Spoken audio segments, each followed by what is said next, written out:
Is there anything more frustrating than investing in a vendor event and not standing out from the crowd, resulting in endless hours of little or no traffic coming to your booth?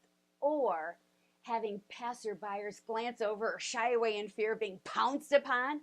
We've all experienced the overly aggressive direct seller in a booth or the gadget people that have the PA system shouting their product pitch so loudly that you can hear it 2 states over, right? Vendor events can be one of the most lucrative prospecting opportunities for your new business, resulting in tons of bookings, business leads, and occasionally sales if you set yourself apart in the crowd. First, let's talk about your booth. It should be warm, inviting, maybe even decorated for the season or theme of the event. Use adequate signage, varied heights, and make sure it's well lit. Don't clutter it with too much product.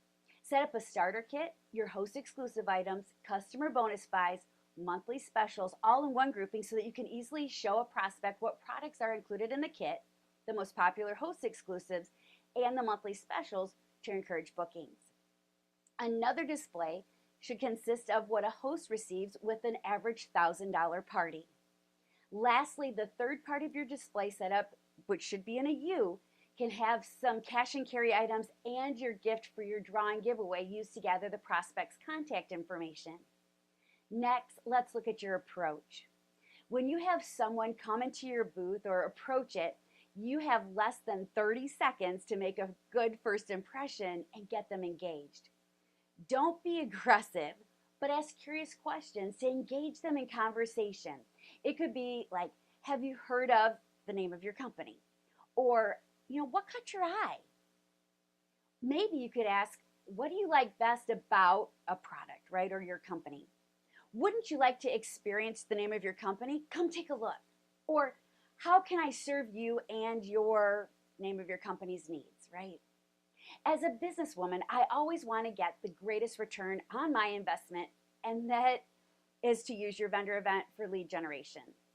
Plain and simple. I get that at the end of the day, you may want to capture a sale or two, but what I have found that happens more times than not, if you're offering to sell, the focus gets turned there and you lose out on what's most important. I don't know about you, but I don't want to waste those precious few seconds on trying to make a sale. The commission of a single item is always going to be far less than the income from a party that's booked and held, or even someone joining your team. I can almost hear some of you saying back to me, but what if they aren't going to book a show? What then? Still focus on lead generation. Let's not forget about your service. Do you know that studies have been done and that most sales happen after the 5th exposure?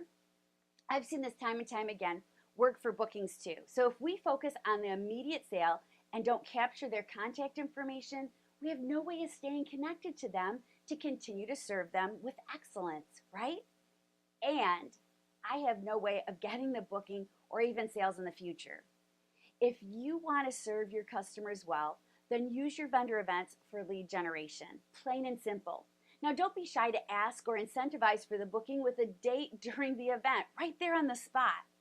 The more time you allow to come in between them, standing in your booth and a phone conversation that may or may not happen, the greater the chance of losing the booking. I don't want that to happen to you. Also, be sure to follow up immediately. Everyone else is waiting to follow up with them as well, so make sure you do it within 12 to 24 hours, no exceptions. A favorite tip of mine is to give them an invite to a follow-up event or a party to check out what you do a little more than, then what you can do is you can put in giveaways, door prizes, things like that. Hold this event in a similar location to your vendor event and encourage them to bring a couple of friends with them. I always say the proof's in the pudding, right? So I have to brag on my client and good friend, Carrie Wandry with Life Expressions Decor. I got this private message from her on Facebook not long ago, and she had 4 days left in her vendor event at the state fair. It was about halfway through her event, and this is what she had to say. She said, I just wanted to celebrate with you a little bit today. The fair still has 4 days to go, and we're a little over the halfway mark. We have 50 bookings so far, and we're not done yet. When I say bookings, I mean these are people who have selected a date, gave us their information, and are excited about hosting the party. Yay! She also has 6 recruit leads. Thanks again for your help, she says. 50 bookings. from doing what she learned in my digital training, Extraordinary Success to Vendor Events, and being involved with coaching with me. It works. Congratulations, Carrie. I'm super excited for you. Linda Hamilton goes on to say her information works. She gives you a step-by-step roadmap, I'll include it in here, on to implement the plan to succeed. I started with the vendor program and followed it from start to finish. She explains everything so well. The scripts, the drawing slips are amazing. They made the follow-up calls so easy to do. You know, I have some other awesome tips on maximizing your vendor events to build a thriving business in my CD and training tools in Extraordinary Success to Vendor Events. So if you need more tips, check it out. Thanks again for spending a few minutes with me today, and here's to your success at your next vendor event.